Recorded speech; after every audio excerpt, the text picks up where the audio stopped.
ಹಿರಿಯ ನಟಿ ಸಾಹುಕಾರ್ ಜಾನಕಿ 94 ವರ್ಷ ಅವರಿಗೆ ನಿಧನ ಹೊಂದಿದ್ದಾರೆ. ಚೆನ್ನೈನ ಕಾವೇರಿ ಆಸ್ಪತ್ರೆಯಲ್ಲಿ ಕೊನೆ ಉಸಿರೆಳೆದಿದ್ದಾರೆ.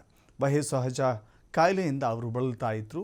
ಸಾಹುಕಾರ್ ಜಾನಕಿ ಅತ್ಯಂತ ಪ್ರಖ್ಯಾತ ನಟಿಯಾಗಿದ್ದಂಥವರು, ಜೊತೆಗೆ ಅನೇಕ ಪ್ರಶಸ್ತಿಗಳನ್ನು ತಮ್ಮ ಮುಡಿಗೇರಿಸಿಕೊಂಡಿದ್ದಂಥವರು.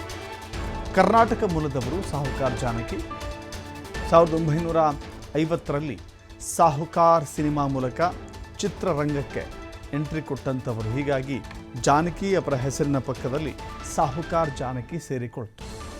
ಅದು ಸಹಜವಾಗಿ ಸಿನಿಮಾಗಳಲ್ಲಿ ಅವರ ಅತ್ಯಂತ ಜನಪ್ರಿಯ ಸಿನಿಮಾಗಳು ಅವರ ಹೆಸರಿನೊಡೆ ಸೇರಿಕೊಳ್ಳುತ್ತೆ.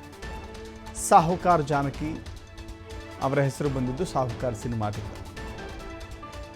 ಚಿತ್ರರಂಗಕ್ಕೆ ದೇವಕನ್ನಿಕಾ ಸಿನಿಮಾ ಮೂಲಕ ಕನ್ನಡ ಸಿನಿಮಾ ಕ್ಷೇತ್ರಕ್ಕೆ ಎಂಟ್ರಿ ಕೊಟ್ಟರು. ಸುಮಾರು 400ಕ್ಕೂ ಹೆಚ್ಚು ಸಿನಿಮಾಗಳಲ್ಲಿ ಅವರು ನಟನೆ ಮಾಡಿದ್ದಾರೆ. 400ಕ್ಕೂ ಹೆಚ್ಚು ಸಿನಿಮಾ. ಅದು ಡಾಕ್ಟರ್ ರಾಜ್ಕುಮಾರ್, ಶಂಕರ್ ನಾಗ್ ಸೇರಿ ಹಲವು ಕಲಾವಿದರ ಜೊತೆ ನಟನೆ ಮಾಡಿದ್ದಾರೆ. ಕನ್ನಡ, ತಮಿಳು, ತೆಲುಗು ಹೀಗೆ ಪರಭಾಷೆಗಳಲ್ಲೂ ಕೂಡ ನಟಿಸಿ ಸೈ ಎನಿಸಿಕೊಂಡಿದ್ದಾರೆ.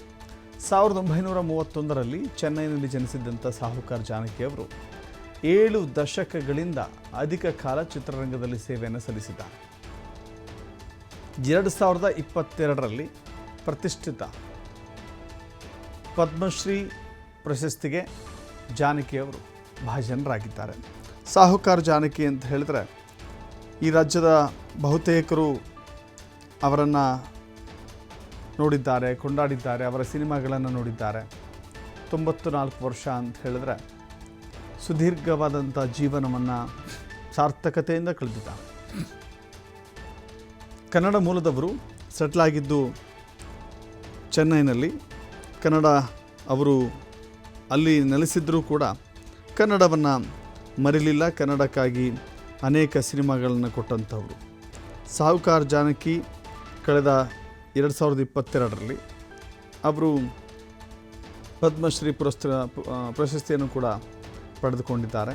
ಬಹುಭಾಷಾ ಹಿರಿಯ ನಟಿ ಜಾನಕಿ ಅವರು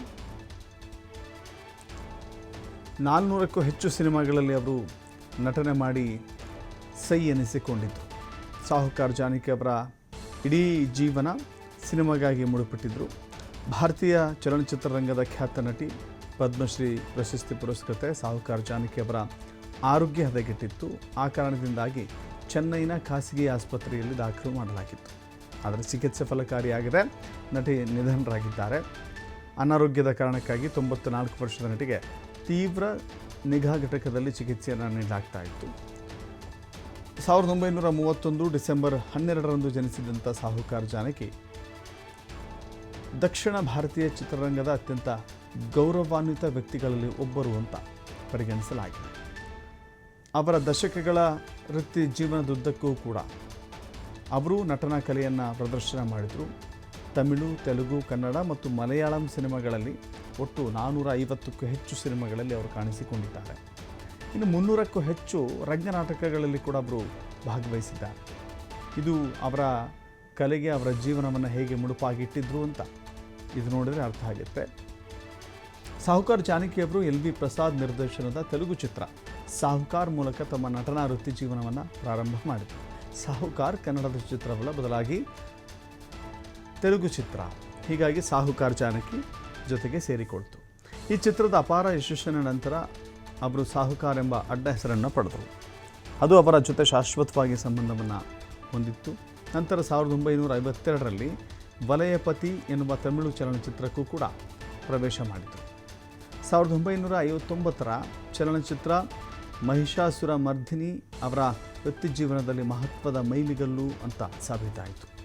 ಇನ್ನು ದಂತಕಥೆ ಡಾಕ್ಟರ್ ರಾಜ್ಕುಮಾರ್ ಅವರೊಂದಿಗೆ ನಟಿಸಿದ ಕನ್ನಡದ ಚಲನಚಿತ್ರದ ಕನ್ನಡ ಭಾಷೆಯ ಮೊದಲ ಪ್ಯಾನ್ ಇಂಡಿಯಾ ಸಿನಿಮಾ ಅಂತ ಪರಿಗಣಿಸಲಾಗುತ್ತೆ. ಹೀಗೆ ಅವರ ಸಾಹುಕಾರ್ ಜಾನಕಿ ಅವರಿಗೆ ಕಲೆ ಮತ್ತು ಸಿನಿಮಾಕ್ಕೆ ನೀಡಿದ ಅತ್ಯುತ್ತಮ ಕೊಡುಗೆಗಳಿಗಾಗಿ ಹಲವಾರು ಪ್ರಶಸ್ತಿಗಳನ್ನು ನೀಡಿ ಗೌರವಿಸಲಾಗಿದೆ.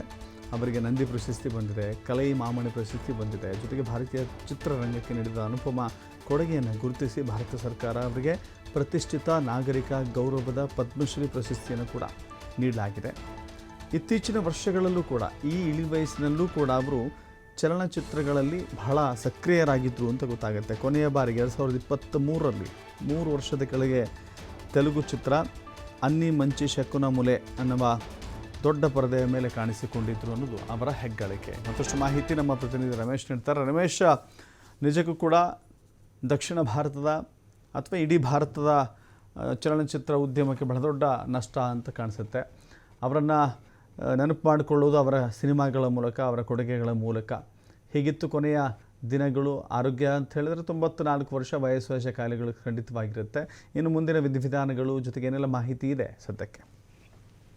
ದಶರಥ್, ನೀವು ಹೇಳಿದಾಗೆ ಕೇವಲ ದಕ್ಷಿಣ ಭಾರತವಲ್ಲ, ಇಡೀ ಭಾರತವೇ ಇವತ್ತಿನ ದಿನ ಶೋಕಾಚರಣೆಯಲ್ಲಿ ಮುಳುಗಿದೆ. ಕಾರಣ, ಸುಮಾರು 70 ವರ್ಷಗಳ ಕಾಲ ಇಡೀ ಕನ್ನಡ, ತೆಲುಗು, ತಮಿಳು, ಮಲಯಾಳಂ ಭಾಷೆಗಳ ಸೇರಿದಂತೆ ಎಲ್ಲಾ ಭಾಷೆಗಳಲ್ಲೂ ಕೂಡ ಸುಮಾರು 400ಕ್ಕೂ ಹೆಚ್ಚು ಸಿನಿಮಾಗಳ ಮೂಲಕ ಚಿತ್ರರಂಗಕ್ಕೆ ಕೊಟ್ಟಂತ ಮಹಾನ್ ಕೊಡುಗೆಯ ಒಂದು ತೂಕ ಏನಿತ್ತು, ಆ ಮಹಾತಾಯಿ ಇವತ್ತು ನಮ್ಮನ್ನಾಗಲಿದ್ದಾರೆ. ನಿಜಕ್ಕೂ ನೀವು ಹೇಳಿದಾಗ 94 ವರ್ಷ ಅಂತಂದ್ರೆ ತುಂಬು ಜೀವನವನ್ನು ನಡೆಸಿದಂತ ಮಹಾತಾಯಿ ಅಂತ ಹೇಳ್ಬೋದು. ಸಿನಿಮಾಗಳ ಮೂಲಕ ಕನ್ನಡದಲ್ಲೂ ಕೂಡ ಸಾಕಷ್ಟು ಸಿನಿಮಾಗಳನ್ನ ಮಾಡಿದ್ದಾರೆ, ಅಣ್ಣಾವ್ರ ಸಿನಿಮಾಗಳನ್ನ ಮಾಡಿದ್ದಾರೆ. ನೀವು ಹೇಳಿದಂತ ಮಹಿಷಾಸುರ ಮರ್ದಿನಿ ಸಿನಿಮಾ ಕನ್ನಡದ ಫಸ್ಟ್, ಕನ್ನಡದ ಮಾತ್ರ ಅಲ್ಲ, ಏನು ಪ್ಯಾನ್ ಇಂಡಿಯಾನ ಕಾನ್ಸೆಪ್ಟ್ ಅನ್ನು ಹುಟ್ಟು ಹಾಕಿದಂತ ಮೊದಲ ಮಹಿಷಾಸುರ ಮರ್ದಿನಿ ಅವತ್ತಿನ ಕಾಲಕ್ಕೆ ಸುಮಾರು 13 ಭಾಷೆಗಳಲ್ಲಿ 13ರಿಂದ 17 ಭಾಷೆಗಳಲ್ಲಿ ರಿಲೀಸ್ ಆಗಿತ್ತು. ದುರದೃಷ್ಟವಶಾತ್ ಇವತ್ತು ಅವತ್ತು ಕೇವಲ ಒಂದು ಮಾತ್ರ ಪ್ರಿಂಟ್ ಉಳ್ಕೊಂಡಿದ್ದು, ಬೇರೆ ಬೇರೆ ಇದ್ದಂತ ಭಾಷೆಗಳ ಪ್ರಿಂಟ್ಗಳು ಅಳಿಸೋಗಿದೆ. ಸೊ ಈ ರೀತಿಯಾದಂತಹ ಸಿನಿಮಾಗಳ ಮೂಲಕ ಚಿತ್ರರಂಗಕ್ಕೆ ಬಂದಂತವರು ಸಾಕಷ್ಟು ವಿವಿಧ ವಿಸ್ಮಯವಾದಂತಹ ಪಾತ್ರಗಳ ಮೂಲಕ ಕನ್ನಡವಷ್ಟೇ ಅಲ್ಲದೆ ಭಾರತದ ಒಂದಷ್ಟು ಭಾಷೆಗಳಲ್ಲಿ ತಮ್ಮ ಛಾಪನ್ನು ಮೂಡಿಸಿದಂತವರು. ಇತ್ತೀಚಿನ ವರ್ಷಗಳಲ್ಲಿ ಸಹಜವಾಗಿ ವಯೋಸಹಜ ಕಾಯಿಲೆಗಳನ್ನ ಬಳಲ್ತಾ ಇದ್ರು, ದೇಹದ ಅಂಗಾಂಗಗಳು ವೈಫಲ್ಯಗಳಾಗಿದ್ದರಿಂದ ಸಾಕಷ್ಟು ಸಮಸ್ಯೆಗಳನ್ನ ಬಳಲ್ತಾ ಇದ್ರು, ಉಸಿರಾಟಕ್ಕೆ ತೊಂದರೆ ಇತ್ತು, ದೇಹದ ಅಂಗಾಂಗಗಳು ಕೈ ಕೊಟ್ಟಿದ್ರಿಂದ ಸಾಕಷ್ಟು ಹೊತ್ತು ಅವ್ರ ಹಾಸ್ಪಿಟಲ್ ಕಳೆಯುವಂತ ಪರಿಸ್ಥಿತಿ ಎದುರಾಗಿತ್ತು. ಇನ್ನು ಚಿತ್ರರಂಗಕ್ಕೆ ಕನ್ನಡಕ್ಕೆ ಬಂದ್ರೆ ಸುಮಾರು 50-60 ಸಿನಿಮಾಗಳನ್ನ ಮಾಡಿದಂತ ಮಹಾನಟಿ, ಕನ್ನಡದಲ್ಲಿ ಅಣ್ಣವರು ಸೇರಿದಂತೆ ಪುನೀತ್ ರಾಜ್ಕುಮಾರ್ ಅವರು ಸಿನಿಮಾಗಳಲ್ಲೂ ಕೂಡ ಮಾಡಿದ್ದಾರೆ, ಅಭಿ ಸಿನಿಮಾದಲ್ಲಿ ಮಾಡಿದ್ದಾರೆ, ಅಣ್ಣವ್ರ ಜೊತೆ ಶಬ್ದವೇದಿ ಸಿನಿಮಾದಲ್ಲೂ ಕೂಡ ಮಾಡಿದ್ದಾರೆ, ಸಾಕಷ್ಟು ಸಿನಿಮಾಗಳನ್ನ ಮಾಡಿದ್ದಾರೆ. ನೀವು ಹೇಳಿದಾಗೆ ಅವರಿಗೆ ಸಾಕಷ್ಟು ಭಾರತ ಸರ್ಕಾರ ನೀಡುವಂತಹ ಮತ್ತು ತಮಿಳುನಾಡು ಸರ್ಕಾರ ನೀಡುವಂತಹ ಹಲವು ಏನು ಪ್ರಶಸ್ತಿಗಳು ಅವರ ಮುಡಿಗೆ ಇದೆ. ಪದ್ಮಶ್ರೀ ಪ್ರಶಸ್ತಿ ಆಗಿರ್ಬೋದು, ನಂದಿ ಪ್ರಶಸ್ತಿ ಆಗಿರ್ಬೋದು. ನಂದಿ ಪ್ರಶಸ್ತಿಯನ್ನ ತೆಲುಗು ಕ್ಷೇತ್ರದಲ್ಲಿ ಕೊಡುವಂತ ಅತ್ಯುನ್ನತ ಸಿನಿಮಾ ಪ್ರಶಸ್ತಿ ಆಗಿರೋದ್ರಿಂದ ಅದನ್ನು ತೆಗೆದುಕೊಂಡಿದ್ದಾರೆ. ಈ ರೀತಿಯಾಗಿ ನೋಡೋದಾದ್ರೆ ಅದು ಯಾಕೋ ಗೊತ್ತಿಲ್ಲ, ಇತ್ತೀಚಿನ ವರ್ಷಗಳಲ್ಲಿ ಸಾಕಷ್ಟು ಹಿರಿಯ ನಟರು ನಮ್ಮನ್ನು ನಾವು ಕಳ್ಕೊತಾ ಇದ್ದೀವಿ, ಅಗಲ್ತಾ ಇದ್ದಾರೆ. ಇತ್ತೀಚಿನ ವರ್ಷಗಳನ್ನ ಗಮನಿಸೋದಾದ್ರೂ ಕೂಡ ಈ ಏನು ಸಾವುಕಾರ ಜಾನಕಿ ಅಮ್ಮರನ್ನ ಕಳ್ಕೊಂಡಿರ್ತಕ್ಕಂಥದ್ದು ಕೂಡ ನಿಜಕ್ಕೂ ಚಿತ್ರರಂಗಕ್ಕೆ ಕೇವಲ ಕನ್ನಡ, ತಮಿಳು, ತೆಲುಗು ಅಂತಲ್ಲ, ಇಡೀ ಭಾರತೀಯ ಚಿತ್ರರಂಗಕ್ಕೆ ಒಂದು ದೊಡ್ಡ ನಷ್ಟ ಅಂತಾನೆ ಹೇಳ್ಬೋದು. ಸದ್ಯ ಈಗ ಅವರ ಮುಂದಿನ ಕಾರ್ಯಗಳು ಹೇಗಿರುತ್ತೆ, ಯಾವ ರೀತಿಯಾಗಿ ಅವ್ರನ್ನ ಮುಂದಿನ ಕೆಲಸಗಳಾಗುತ್ತೆ ಅನ್ನೋದನ್ನ ಕೆಲವೇ ಕ್ಷಣಗಳಲ್ಲಿ ನಾವು ಕಾದು ನೋಡ್ಬೇಕಿದೆ sir. Yes, thank you Ramesh ನಿಮ್ಮೆಲ್ಲ ಮಾಹಿತಿಗೆ.